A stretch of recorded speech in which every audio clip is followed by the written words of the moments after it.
Distribuição Europa Filmes do Brasil. Versão brasileira Lipsyn, São Paulo. História das religiões.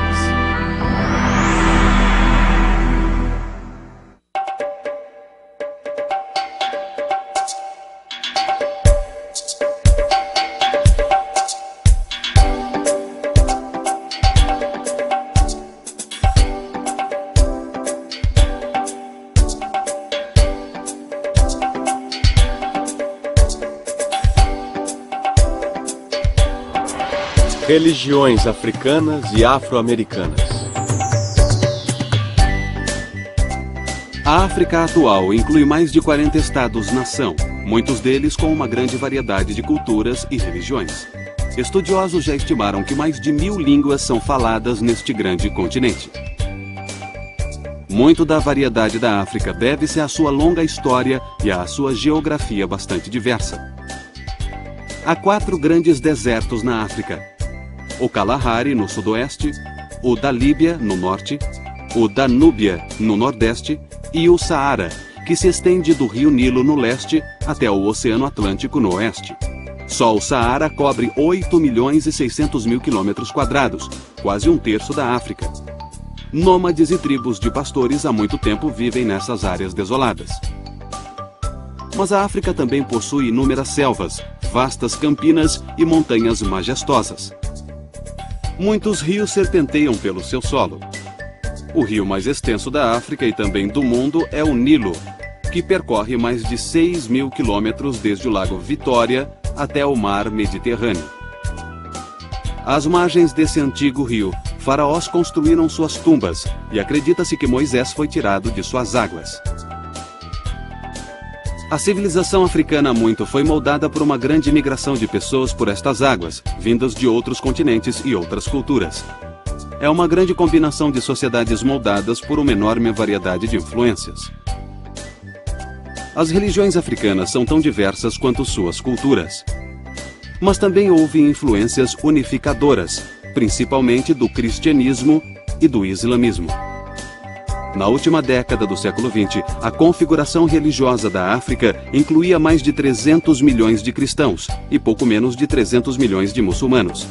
Existem cerca de 70 milhões de seguidores de religiões tradicionais africanas e cerca de 1,5 milhão de hindus. De 30% a 40% dos africanos praticam as religiões nativas ou o que os historiadores geralmente chamam de religiões tradicionais africanas. As crenças nativas sobreviveram ao se misturar com o cristianismo e com o islamismo. Essa mistura ou combinação é chamada de sincretismo, um fenômeno comum na história das religiões e das culturas. As religiões tradicionais africanas continuam presentes entre as sociedades étnicas que os historiadores chamam de povos tradicionais.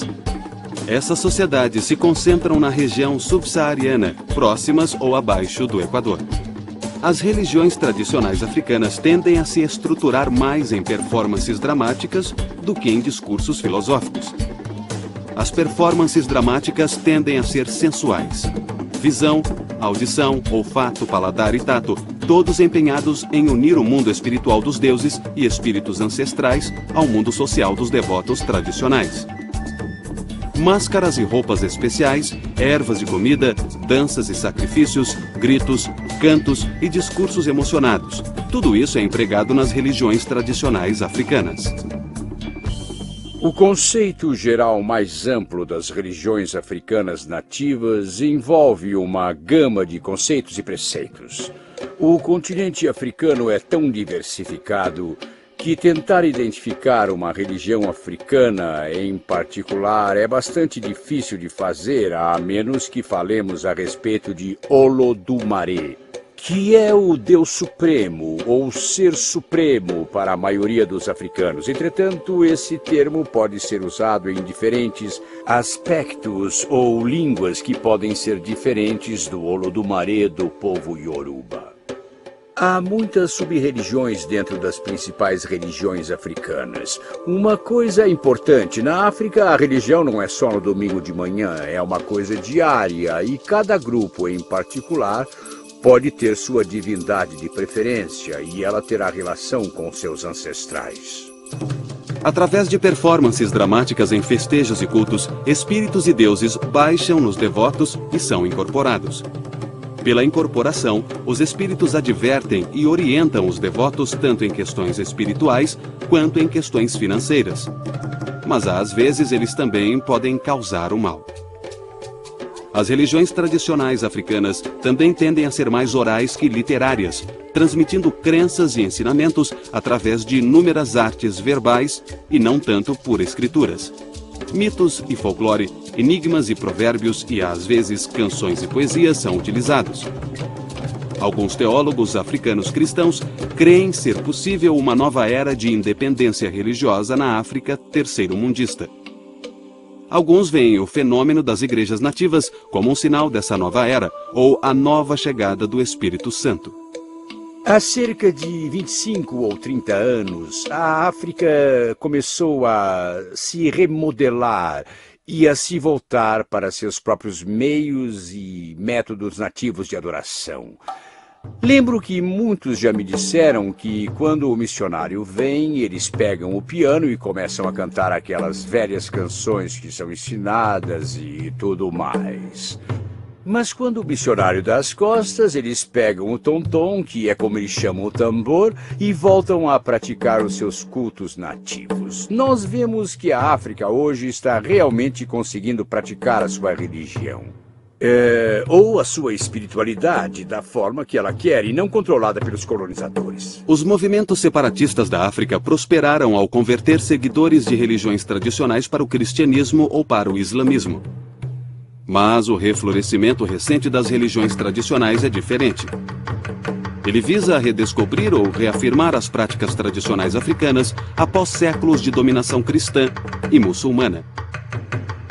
Algumas religiões tradicionais africanas no passado tomaram a forma de sociedades secretas.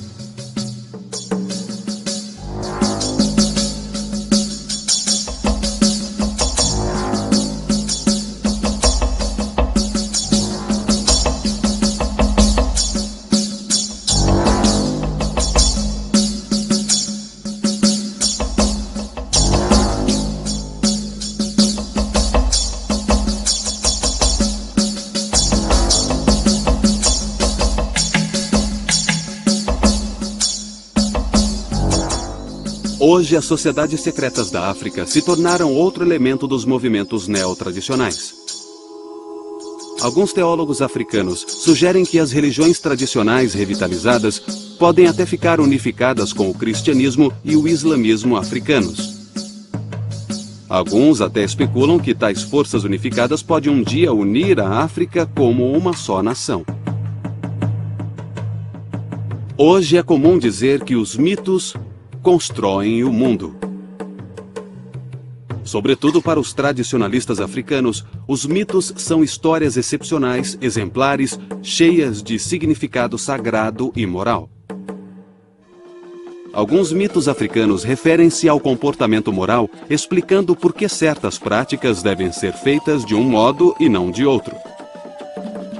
Mas outros mitos expressam valores e atitudes morais em relação à realidade da África tradicional. Mitos e folclore, juntamente com outras artes orais, como enigmas e provérbios, têm assim uma função social ao dar à vida diária um significado transcendental. Apesar de gerações em contato com outras religiões dominantes, os iorubás conseguiram preservar virtualmente intactos os mitos tradicionais que há muito compõem suas práticas religiosas.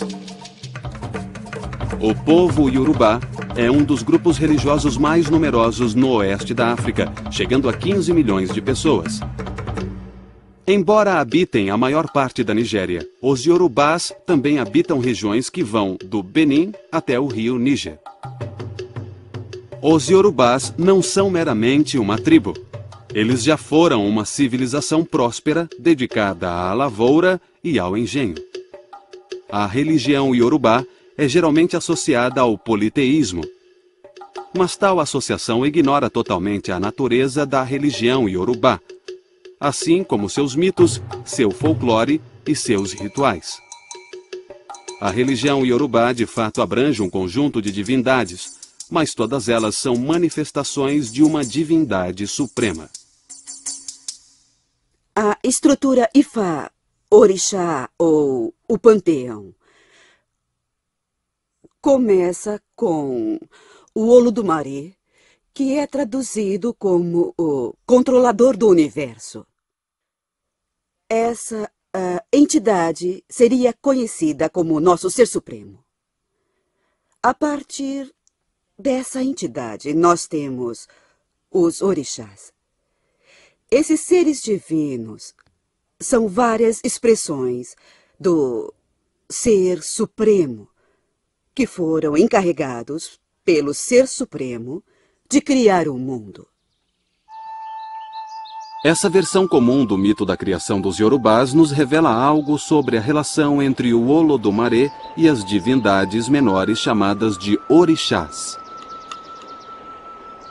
Cada orixá é uma representação ou manifestação do poder de Olodumare, mas nenhum deles é Olodumare. Somente Olodumare é supremo. As outras divindades exercem um papel muito importante. Elas são mais atuantes nas questões humanas.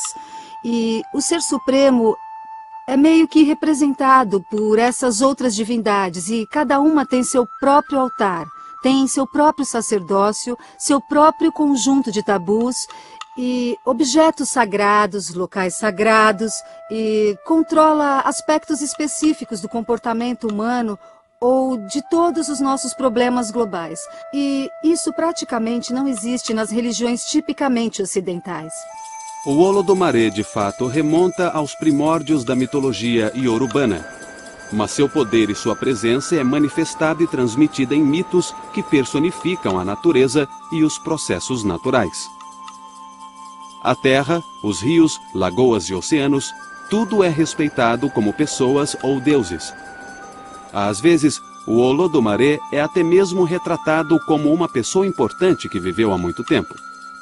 O Orixá Nlá, também chamado de Obatalá, é uma manifestação de Olodumare.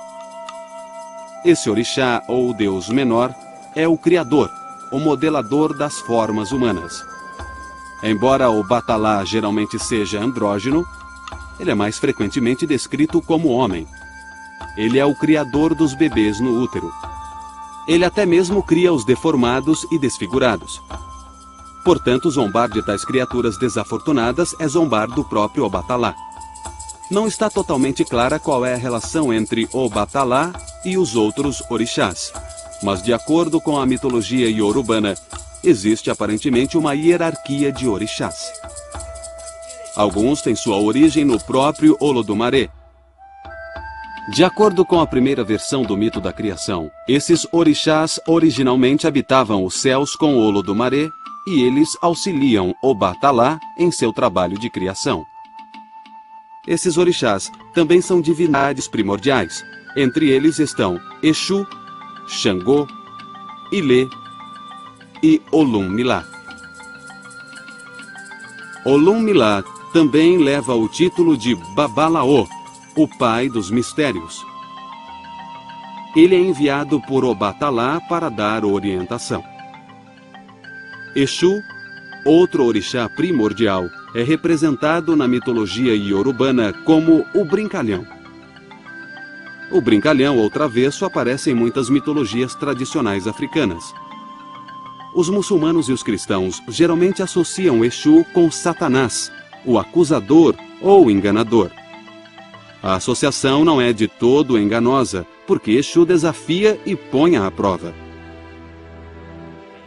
Ele também tem grande conhecimento dos desejos secretos e do destino dos devotos.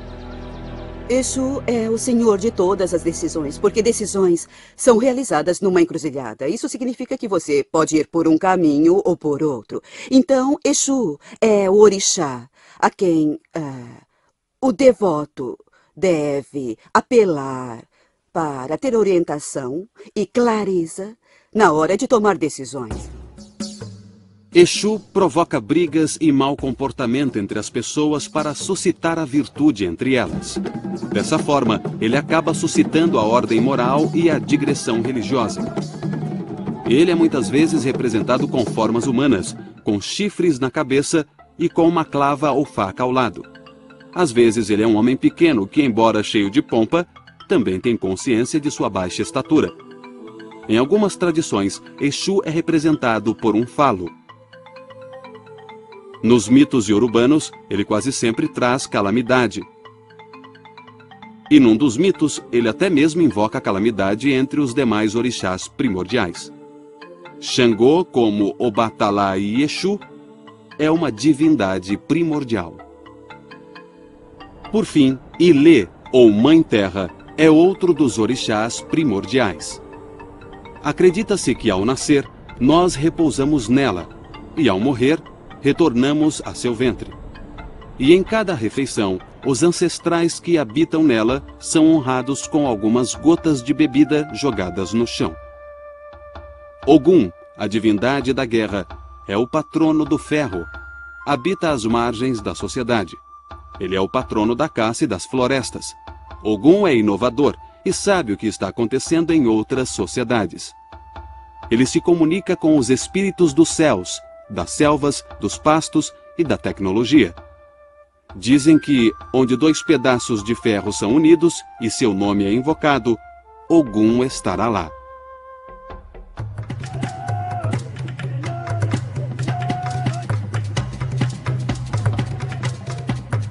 Entre os Shonan do Zimbábue, os ancestrais são os intercessores entre o Deus Supremo e a comunidade dos vivos. Os Shonan acreditam que o Deus Supremo é um ser metafísico que não interage diretamente com a comunidade humana. As relações espirituais entre deuses e humanos ocorrem através dos ancestrais, que, como espíritos, podem se comunicar com o Deus Supremo.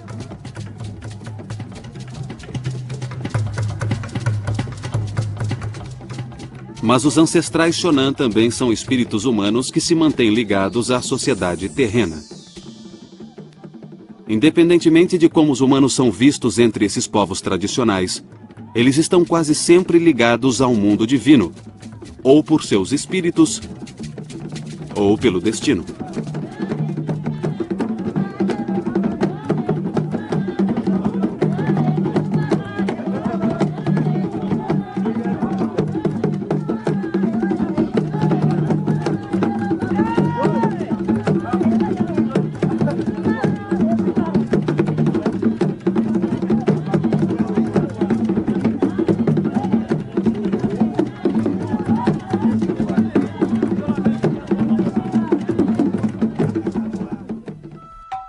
A devoção aos ancestrais implica em interdependência, porque os ancestrais fazem a mediação entre a vida da comunidade com a vida divina. Os ancestrais participam ativamente tanto no domínio dos mortos quanto no dos vivos. Os Yogi, que é o plural de Yog, não são presenças sempre amigáveis ou más em certos santuários. Tais espíritos e forças também se envolvem nos conflitos da sociedade com outros Yogi. Alguns desses Yogi podem trazer calamidade, principalmente doenças. Os Acholi praticam rituais para apaziguá-los ou expulsá-los, às vezes através de provações longas e torturantes. Os rituais de cura dos Acholi envolvem primeiro um curandeiro, um adivinho, que verifica uma doença como sendo causada por um Yogi. Junto a assistentes e à família, o curandeiro e seus auxiliares cantam canções Yogi. Tambores e chocalhos são usados para soar vários ritmos. No processo, às vezes o Yogi possui o curandeiro, fazendo com que ele ou ela se agitem violentamente. Se isso acontece, o ritual para. O curandeiro então chama alguém com mais experiência, autoridade e força para dar continuidade ao tratamento. Os remédios tradicionais africanos são feitos de cascas e seivas de árvore e extratos de raízes e outras ervas. E conforme observado nos rituais de cura dos Acholi, tratamentos farmacêuticos e adivinhações ajudam a restaurar a vitalidade daqueles cuja doença é tida essencialmente como um mal do espírito. Os Yorubás, assim como outros grupos religiosos tradicionais, consideram os seres humanos como um composto. o espírito retorna para Olodumare, a divindade suprema, enquanto o corpo retorna para Ilê, a Mãe Terra. Após a morte de alguém e em determinadas ocasiões, os africanos tradicionais festejam num ritual de dança chamado Egungun. A celebração do Egungun é exclusiva em sua performance. Mulheres e crianças são proibidas de se aproximar do espírito, já que seria o mesmo que se aproximar dos mortos. Mas o Geledê é a mais democrática das festas e cerimônias iorubanas. O Geledê honra principalmente os ancestrais femininos, e mulheres e crianças são essenciais para a sua força. Duas revoluções afetaram direta e profundamente a cultura e a religião na África. A primeira revolução foi um avanço tecnológico que possibilitou o tráfico de escravos na bacia do Atlântico. A segunda revolução foi um desenvolvimento econômico que tornou o tráfico de escravos altamente lucrativo. Cerca de 10 milhões de africanos foram levados para as Américas nos séculos seguintes, e suas religiões tradicionais foram com eles. Quando os africanos foram trazidos para as Américas e escravizados, foram esses mesmos sacerdotes e sacerdotisas, agindo em segredo, agindo como médicos, por um lado, que conseguiram também manter essa identidade viva. E eles conseguiram transmitir uma força espiritual, uma energia que permitiu que as pessoas sobrevivessem àquelas circunstâncias devastadoras. Com a invenção de navios à vela que navegavam a Abolina e com a melhoria dos mastros e da força de tração, os portugueses no início do século XV conseguiram navegar para o sul, até o Senegal, no noroeste da África, e ainda voltar para o norte. Isso abriu uma rota definitiva da Europa para a África subsaariana. Uma segunda revolução estimulou o tráfico transatlântico de escravos quando os portugueses exportaram o sistema de plantação mediterrâneo para a bacia do Atlântico Sul. Isso revolucionou a economia da produção de açúcar. Quando os dirigentes da Companhia Holandesa das Índias Ocidentais expandiram esse sistema pelo Caribe e pela América do Norte, seguiu-se uma explosão de demanda por mão de obra, principalmente mão de obra escrava. Por causa da demanda crescente por açúcar na Europa, as terras para a produção de açúcar tiveram que se expandir para além das pequenas fazendas do Mediterrâneo. O sistema de plantação, que originalmente era um sistema de capital, agora se tornava um sistema de investimento em terras, processamento industrial, trabalho escravo e sistema gerencial rígido. Os escravos eram comprados e vendidos como bens ativos no Mediterrâneo, uma área controlada principalmente por muçulmanos e cristãos. A navegação entre Portugal e África Ocidental agora abria definitivamente o tráfico de escravos na região subsaariana aos primeiros capitalistas europeus. A prática da escravatura estava agora completamente difundida. Os portugueses foram os primeiros a espalhar a prática pela bacia do Atlântico e foram os primeiros a suprir o sistema americano de produção de açúcar com escravos africanos. O sistema de plantação do Brasil e do Atlântico Sul tornou-se o modelo para a produção de outras mercadorias.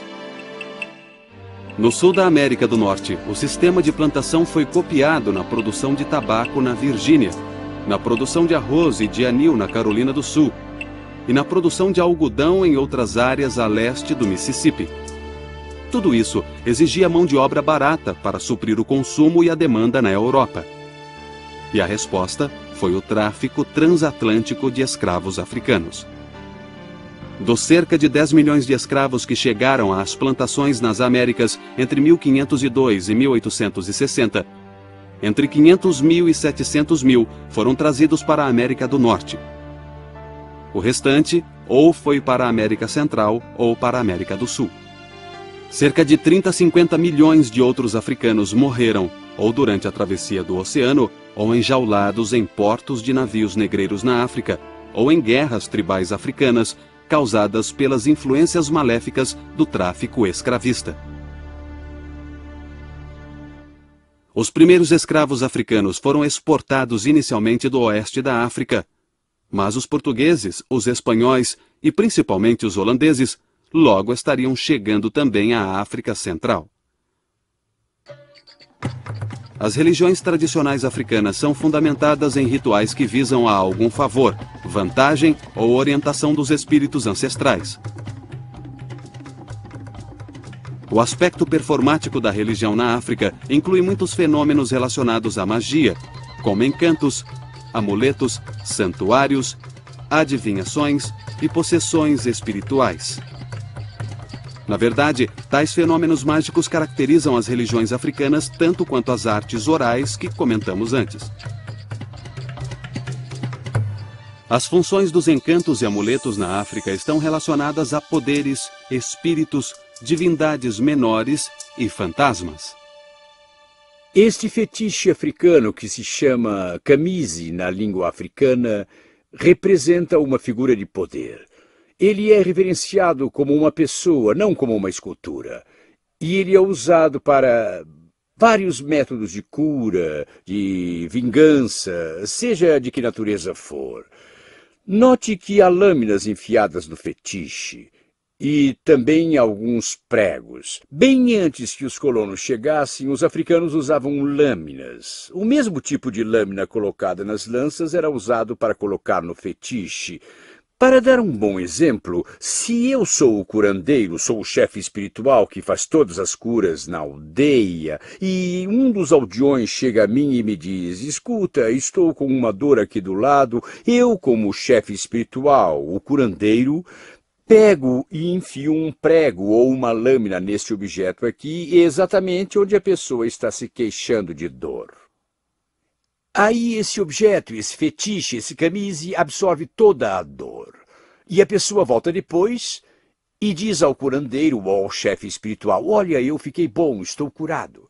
Então, todas essas lâminas que você vê representam o número de vezes que as pessoas vieram ao chefe espiritual para serem curadas. Os tradicionalistas africanos vivenciam a religião como um encontro com forças e presenças estranhas, tanto humanas quanto espirituais. E muitas dessas forças podem ameaçar o bem-estar da comunidade e de indivíduos. O infortúnio também pode ser entendido como obra de espíritos benevolentes que podem infligi-lo, cumprindo seu papel de guardiões da tradição. Muitos infortúnios também podem ser atribuídos ao poder da bruxaria. Entre os balubás, a feitiçaria geralmente é uma pessoa estranha, calada ou antissocial. Ela ou ele pode viver nos arredores da aldeia. Acredita-se que pessoas assim vivam acompanhadas de forças que podem corromper e destruir. O controle de tais forças exige remédios fortes e curandeiros especialistas que consigam encontrar e destruir espíritos maléficos ou ao menos estabelecer uma trégua com eles. Elementos das religiões tradicionais africanas foram inicialmente exportados do oeste da África para o Brasil no século XVI. Mas eles não prosperaram até a metade do século XIX. Muitos cultos tradicionais africanos se enraizaram. Os diversos cultos brasileiros dão ao médium espiritual um papel essencial, com ênfase especial na possessão de espíritos e na adivinhação. A adivinhação invoca a ajuda do mundo espiritual para aqueles que sofrem com infortúnios no mundo dos vivos.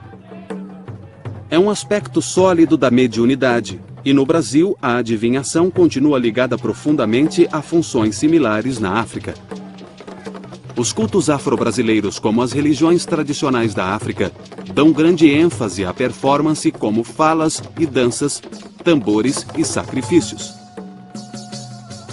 As cerimônias são dramáticas, coloridas e exaltadas. Elas evocam os poderes milenares e a presença de divindades e santos. Os afro-brasileiros nem sempre foram apoiados ou encorajados a praticar abertamente sua religião tradicional. Suas práticas religiosas foram proibidas e perseguidas. Por precaução, o sincretismo dos orixás com os santos católicos deu a elas uma certa legitimidade entre a população predominantemente católica do Brasil. Os afro-brasileiros, na verdade, ficaram à margem das elites governantes em nível regional e nacional, no Brasil e em outras regiões. Os vários cultos afro-brasileiros muitas vezes suscitaram debates sobre a autenticidade, geralmente levantando a questão de se um culto pode mesmo associar suas práticas às tradições africanas originais. Entre os cultos do Caribe que ganharam a atenção dos historiadores religiosos, nenhum é mais estudado do que o voodoo haitiano. E precisamente por isso, o voodoo é bastante mal interpretado. Assim como nos cultos brasileiros, aqueles que praticam o voodoo são descendentes de povos do oeste africano. O voodoo é principalmente associado com os haitianos e com os crioulos de Nova Orleans. É uma mistura de religiões tradicionais africanas e práticas católicas romanas. Quando os africanos chegaram aqui, a maioria desembarcou no porto de Nova Orleans e em Charleston, Carolina do Sul. Aqueles que chegaram em Nova Orleans e Charleston, na Carolina do Sul, vieram direto da África. Todos os demais vieram das ilhas. Eles haviam sido doutrinados ou domados nas ilhas ou no Caribe através das Índias Orientais. Mas os que chegaram em Charleston, os que chegaram em Nova Orleans, vieram direto da África. Por essa razão, você tem na Carolina do Sul e em Nova Orleans, naquela região, muitos e muitos sinais da religião africana nativa do Vodum. Vodum é a adoração de divindades africanas tradicionais do antigo povo Fon, que pertencia ao reino de Dahomey, que hoje é o Benin. E o seu sistema se desenvolveu no Haiti como o Vodum haitiano. Há algumas pequenas práticas individuais derivadas do Vodum que chegaram na região sul dos Estados Unidos devido ao tráfico escravista, através de duas cidades principais, uma Nova Orleans e a outra é Virgínia. Mas elas não se desenvolveram na religião propriamente dita. Ficaram mais no nível do ritual individual, em que as pessoas faziam determinadas coisas que eram parte da religião, mas as divindades, em termos de como eram adoradas no Haiti, não vieram a este país para ficar muito tempo. No voodoo haitiano, o princípio controlador é o Loa, uma classe de espíritos, manifestações, forças e entidades espirituais. A relação entre os devotos e o Loa é performática, dramática e mágica. Exatamente como era nos cultos dos ancestrais na África.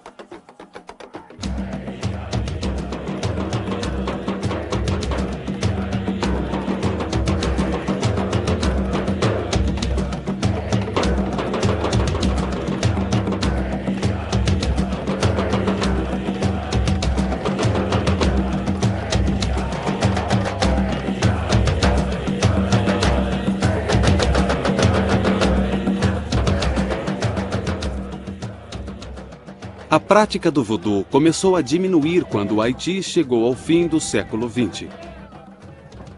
Uma das causas do declínio do voodoo é o fim das grandes famílias rurais. Outra causa é a fragmentação de grandes cultos em cultos menores, dirigidos por sacerdotes mal treinados. Uma outra causa é a pobreza, que fez com que muitos devotos do voodoo procurassem a vida urbana. Nas cidades, esses devotos esquecem suas preocupações agrárias tradicionais e sua ligação com os espíritos ancestrais. No entanto, o culto do voodoo ainda é uma crença vigorosa na bacia do Caribe e em partes da América do Norte. Entre as menos conhecidas das religiões afro-caribenhas está a santeria, uma religião tradicional praticada principalmente em Cuba e em Porto Rico. A santeria, que significa adoração aos santos, preserva elementos distintos da religião iorubá no Novo Mundo. De fato, sua divindade central é o Olodumare, o deus dos iorubás. Os orixás, ou os deuses menores da tradição iorubana, são venerados como anjos da guarda pelos devotos da santeria. Várias versões da religião iorubá eram praticadas entre os povos hispânicos e daí evoluíram para uma prática chamada santeria. A religião iorubá acabou se misturando com o catolicismo francês. Algumas divindades dos iorubás foram transformadas em santos naquela época. Portanto, havia uma certa correspondência e eles conseguiram transformar todos aqueles conceitos religiosos em algo bem mais aceitável. Então a santeria e Yorubá estão muito ligados. A escritora Mihene Gonzalez Whippler observa que cada devoto da santeria usa a adivinhação para determinar qual orixá foi designado como seu ou sua divindade protetora. Os adeptos da santeria acreditam em possessão espiritual. Os santeiros são possuídos ou servem de cavalo para os orixás ou santos. Em tais possessões, o santeiro torna-se o médium pelo qual um orixá ou santo falará cara a cara com os devotos. Tudo isso envolve um complicado e longo sistema de iniciação para cada devoto da santeria. O amor é uma virtude de Lodumaré que nós aqui na Terra tentamos alcançar. Para adquirir e manter o verdadeiro espírito do amor, devemos nos sacrificar e alimentar o espírito diariamente. Isto representa a bondade de Iejiabe. Purificação, bom caráter e longa vida. Vocês dois podem beber, por favor. Muito bem, para sua noiva.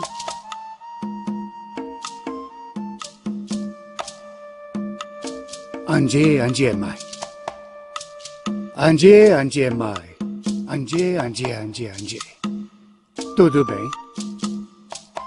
Antes de sairmos, você pode beijar a noiva.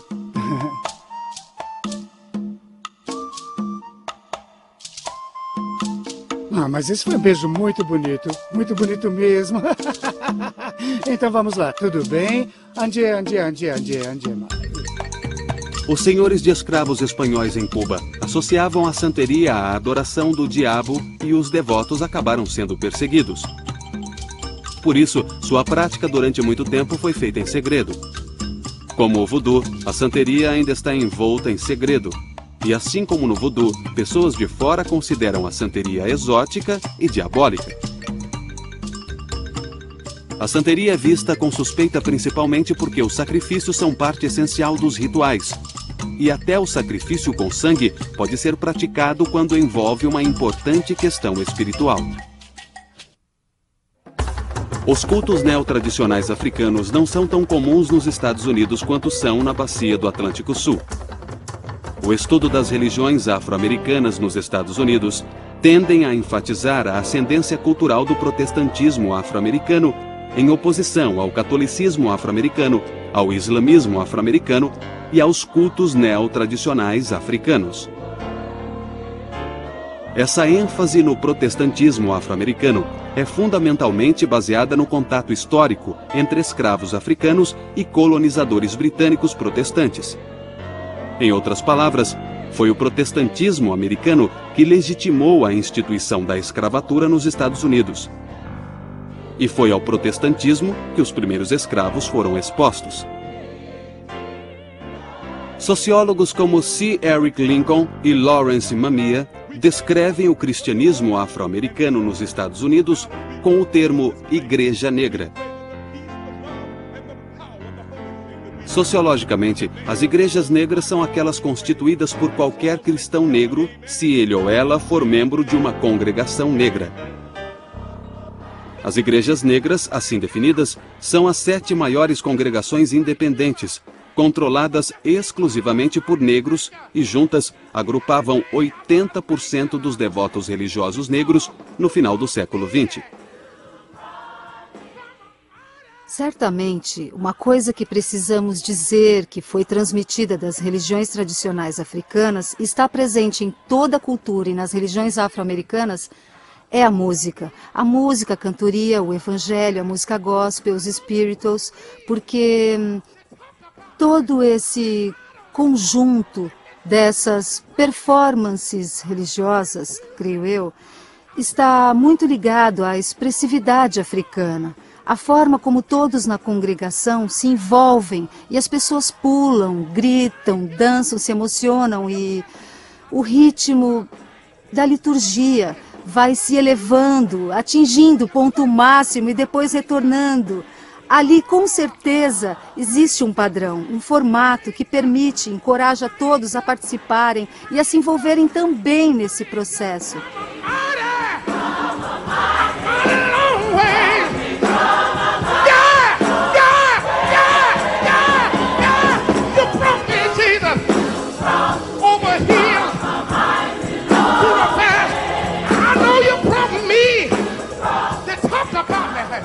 Embora as igrejas afro-americanas sejam identificadas com as seitas protestantes, Lincoln e Mamiya sugerem que elas também têm relação com as religiões tradicionais africanas de uma forma conceitual e moral. Eles explicam a relação em termos do que chamam de cosmos sagrado negro, que é um universo paralelo ao cristianismo europeu. A ideia do cosmos sagrado negro é, em parte, uma resposta a outros sociólogos que afirmam que as igrejas afro-americanas são apenas uma tentativa débil de imitar a cultura branca.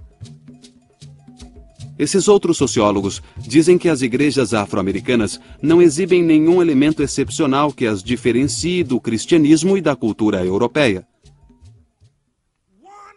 Mas para sociólogos como Lincoln e Mamiya, as igrejas afro-americanas são alternativas morais e religiosas para as grandes igrejas norte-americanas. Nós não viveremos em pecado porque somos filhos de Deus. E quando tudo isso aqui acabar, quando a noite não mais se projetar sobre nós, quando nós não mais estivermos às margens deste rio, poderemos declarar como Martin King declarou: finalmente livres, finalmente livres. Graças a Deus Todo-Poderoso, finalmente livres. As igrejas afro-americanas tendem a ser evangélicas. Para tais igrejas, a pregação tende a se basear em histórias bíblicas, tanto das escrituras hebraicas quanto do evangelho cristão. E busca converter os descrentes ao cristianismo. Ideias como santidade e santificação são frequentemente usadas para descrever tal forma de pregação. Música gospel e pregações carismáticas são parte proeminente de sua vida religiosa. Os ensinamentos sociais das igrejas afro-americanas tendem a ser igualitários. Na verdade, a ênfase igualitária identifica fundamentalmente os ensinamentos sociais das igrejas afro-americanas. Tal ênfase talvez nunca tenha sido tão evidente como no movimento pelos direitos civis na década de 60.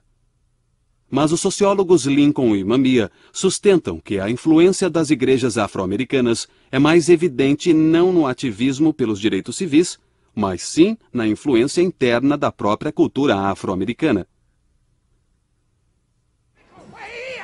Com a Revolução Cultural nos anos 60 e começo dos 70, as igrejas afro-americanas começaram a examinar suas possíveis ligações com as religiões tradicionais africanas. Existe um ressurgimento. Eu gosto de usar a palavra renascença. Há uma renascença de religiões africanas ocorrendo exatamente neste momento. Ela, na minha opinião, atingiu o seu segundo estágio. O primeiro estágio da expressão da religião foi a forma como a religião precisou ser praticada durante os anos de escravidão. Por causa do modo como a escravidão funcionava na época, em vários lugares, as religiões tiveram que se esconder. Elas não podiam ser praticadas publicamente. Elas, se fossem praticadas publicamente, tinham que ser sob um disfarce ou com uma máscara, fingindo fazer alguma coisa que não estavam fazendo ou fingindo ser uma coisa que não eram. Nos últimos, eu diria, 50 anos, desde a década de 1950, a religião começou a passar por um outro processo de nascimento. E esse processo de nascimento, baseado no que eu observei, levará a religião a um outro estágio do seu ciclo de expressão, que é se tornar pública. Os aspectos dramáticos e orais da cultura tradicional africana são vistos com mais força nas instituições leigas afro-americanas, como na arte, na música, no teatro, na literatura, no cinema e organizações políticas radicais. Elementos distintos das religiões tradicionais africanas aparecem entre os católicos afro-americanos e entre os devotos de cultos neotradicionais afro-caribenhos e cultos religiosos afro-brasileiros. Mas os números em tais grupos são pequenos, e eles estão fora do eixo principal das práticas religiosas afro-americanas. As religiões tradicionais africanas fornecem informações valiosas para a nossa compreensão das civilizações humanas. Elas são a memória viva das origens tribais e ancestrais de muitas das chamadas grandes religiões. A história das religiões africanas e afro-americanas é uma história de sincretismo e conversão. O fato de que as crenças religiosas africanas tenham sobrevivido sugere que tais crenças continuam a ser fontes vitais de sentido religioso e moral, tanto na África pós-colonial quanto nas Américas.